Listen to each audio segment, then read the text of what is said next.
দেশে তার বিরুদ্ধে মাঠে নেমেছে। জুলাইয়ে যখন আমরা মাঠে নেমেছিলাম, আমাদের ভাইয়েরা যখন আজাদির স্লোগান দিয়েছিল, ঠিক তখনই কলকাতায় ভারতীয়রা বাংলাদেশের জনগণের পাশে দাঁড়িয়ে জুলাই বিপ্লবকে সমর্থন দিয়েছিল। ঠিক আমরা এই মোদী বিরোধী আন্দোলন, এই স্বৈরাচার বিরোধী আন্দোলনের সাথে একাত্মতা জানিয়ে বাংলাদেশের জনগণ ককরোচ জনতা পার্টিকে সংহতি জানাচ্ছি।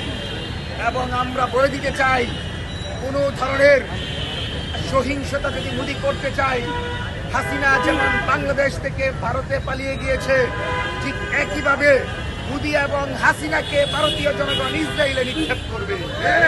কারণ পৃথিবীর একমাত্র কসাই হচ্ছে নরেন্দ্র মোদী, যিনি মানবতাকে ধ্বংস করেছেন। উগ্র হিন্দুত্ববাদের স্লোগানকে সামনে নিয়ে সংখ্যালঘুদের উপর নির্যাতন করে ভারতীয় মুসলমানদেরকে ধ্বংস করেছেন। আজকে এই মোদী বিরোধী আন্দোলন যে শুরু হয়েছে, আমরা মনে করি এই জুলাই বিপ্লব মানে হচ্ছে একটি ক্রমান্বয়ে ঘটে যাওয়া নতুন সংস্কারের লক্ষ্যে তরুণদের একটা বিপ্লব। যখনই জুলাই আসবে, তখনই অন্যায় দূর হবে। পৃথিবীর যে কোনো প্রান্তে জুলাই মানে নতুন দিগন্তের সূচনা, আজাদির সূচনা। সুতরাং ভারতীয় সকল মুক্তিকামী জনগণকে বলবো, আপনারা এক দাবিতে মাঠে থাকেন। ককরোচ জনতা পার্টিকে বলবো, আপনারা এক দফা এক দাবি, মোদী তুই কখন যাবি, এই স্লোগানের সামনে নিয়ে আপনারা আন্দোলনে থাকেন।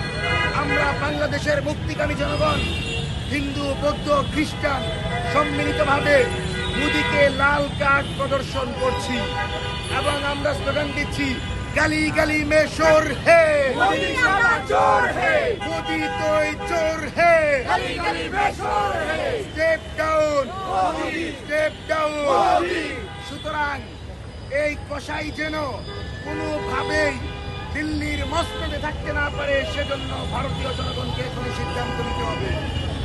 পাশাপাশি বাংলাদেশে দীর্ঘ 16 বছর যেই ফ্যাসিবাদী কাঠামো তৈরি হয়েছিল, সাপ্লাই যে গণহত্যা হয়েছিল, মোদী বিরোধী আন্দোলনে যে গণহত্যা হয়েছিল, এই প্রত্যেকটার সাথে বিজেপি এবং উগ্র হিন্দুত্ববাদের দালাল মোদী জড়িত ছিল।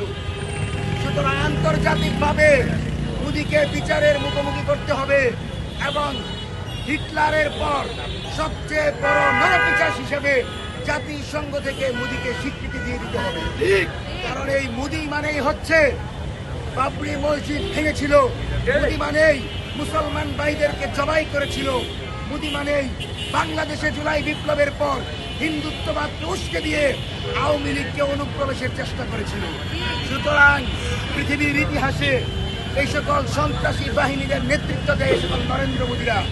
সুতরাং বাংলাদেশের মুক্তিকামী জনগণ চাই, এই মোদী যেন আমাদের পার্শ্ববর্তী বন্ধু রাষ্ট্র ভারতের ক্ষমতায় না থাকে।